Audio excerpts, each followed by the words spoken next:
کہا کہ آج یوپی کے ہائی کورٹ میں دیکھ لیجئے کہ روز 2.5 گھنٹے کی سنوائی اس بات پر ہو رہی ہے کہ ہندوستان سے مدارس کو کیسے ختم کیا جائے، ہندوستان سے مدارس کو کیسے بند کیا جائے۔ آپ نے سنا ہوگا کہ آسام کے اندر کتنے ایسے مدارس ہیں جس پر تالے لگ گئے۔ کیوں مسلمانوں؟ یہ ہماری اور آپ کی کمزوری کی وجہ سے اس مدرسے میں تالے لگے۔ کیوں؟ ہمارا دھیان اور ہمارا تعلق مدرسے سے ہٹ گیا، اس لیے مدرسے میں تالے لگ گئے۔ آج یوپی کے ہائی کورٹ میں روز 2.5 گھنٹے کی سنوائی ہوتی ہے۔ کس چیز کی سنوائی ہو رہی ہے؟ سنوائی اس بات کی ہو رہی ہے کہ جہاں دھارمک کتابیں پڑھائی جاتی ہے، جہاں دھارمک استھل ہے، اسے بند کیا جائے۔ مدرسے کو بند کرنے کی باتیں کرتے ہیں۔ اٹھائیے یجروید میں کیا لکھا؟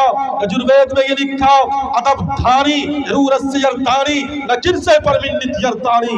زمین پر اگر پرتھوی پر کوئی یہ کہے کہ ہم دھارمک کتابوں کو مٹا دیں گے، آپ ہی کی کتابوں میں یہ لکھا کہ دھارمک کتابیں نہ کبھی مٹی تھی نہ مٹی ہے نہ قیامت تک مٹے گی۔ نوجوان ساتھیوں بزرگوں، بلکہ برطانیہ کی حکومتوں نے بھی یہ چیلنج کیا تھا، یہ کہا تھا کہ ہندوستان سے ہم قرآن کو ختم کر دیں گے، ہندوستان سے ہم مسلمانوں کو مٹا دیں گے۔ برطانیہ میں میٹنگ ہوتی ہے، وہاں کے لوگوں نے یہ میٹنگ کیا، یہ مشورہ کیا کہ ہندوستان سے ہم مسلمانوں کو ختم کر دیں گے، ہندوستان سے ہم قرآن کو جلا کر کے قرآن کو ختم کر دیں گے۔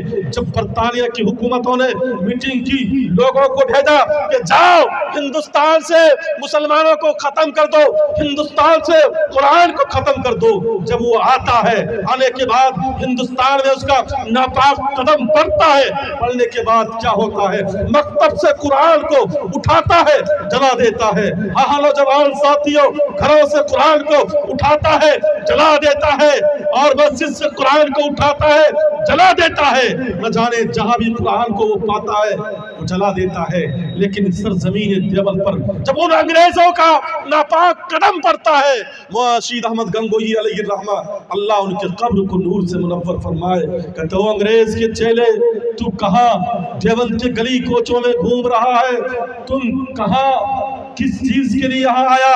کہا مولانا صاحب دھیان سے سنو، ہمارے رہبر ہمارے قوم کے لیڈر نے یہ طے کیا ہے، اگر یہ چاہتے ہو کہ ہندوستان سے مسلمان ختم ہو جائے، اگر تم یہ چاہتے ہو کہ ہندوستان سے مسلمان مٹ جائے، سب سے پہلے اس کے قرآن کو مٹانا پڑے گا۔ ہمارے قوم کے رہبر نے، قوم کے لیڈر نے یہ طے کیا ہے کہ ہندوستان سے قرآن کو جلا دو، مسلمان ختم ہو جائیں گے۔ انگریزوں نے قرآن کو مکتب سے اٹھایا، جلا دیا، گھروں سے قرآن کے نسخے کو اٹھایا، جلا دیا۔ انگریزوں نے مسجد سے قرآن کو اٹھایا، جلا دیا۔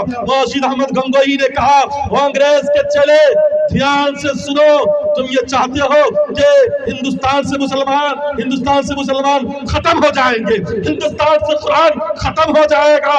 رشید احمد گنگوہی نے ایک 5 سالے بچے کو بھلایا، وہ بچہ جسے کپڑا دھونے کا سلیقہ معلوم نہیں، وہ بچہ جسے چلنے پھرنے کا سلیقہ معلوم نہیں، وہ بچہ جسے کھانے کا ڈھنگ معلوم نہیں، اس بچے کو مولانا رشید احمد گنگوہی علیہ الرحمہ نے بلایا، ان انگریز کے سامنے کھڑا کر دیا اور کہا، انگریز کے چیلے، یہ معصوم بچہ ہے، اسے سونے کا طریقہ معلوم نہیں، اسے چلنے کا طریقہ معلوم نہیں، اسے کھانے کا طریقہ معلوم نہیں، یہ معصوم بچہ اپنے معصوم زبان سے قرآن پڑھے گا اور تمہیں قرآن سننا پڑے گا۔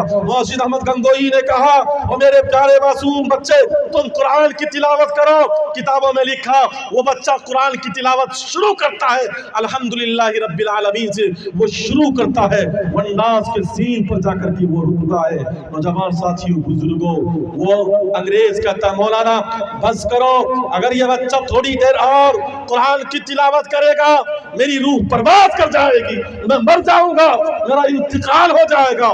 رشید احمد گنگوہی نے کہا کہ انگریز کے چیلے، تم یہ سمجھتے ہو کہ صرف تختی پر لکھنے کا نام قرآن ہے؟ انگریز کے چیلے، تم یہ سمجھتے ہو کہ صرف پتھر پر لکھنے کا نام قرآن ہے؟ وہ انگریز کے چیلے، تم یہ سمجھتے ہو کہ صرف کاغذ کے ٹکڑے پر لکھنے کا نام قرآن ہے؟ وہ انگریز کے چیلے، تم کس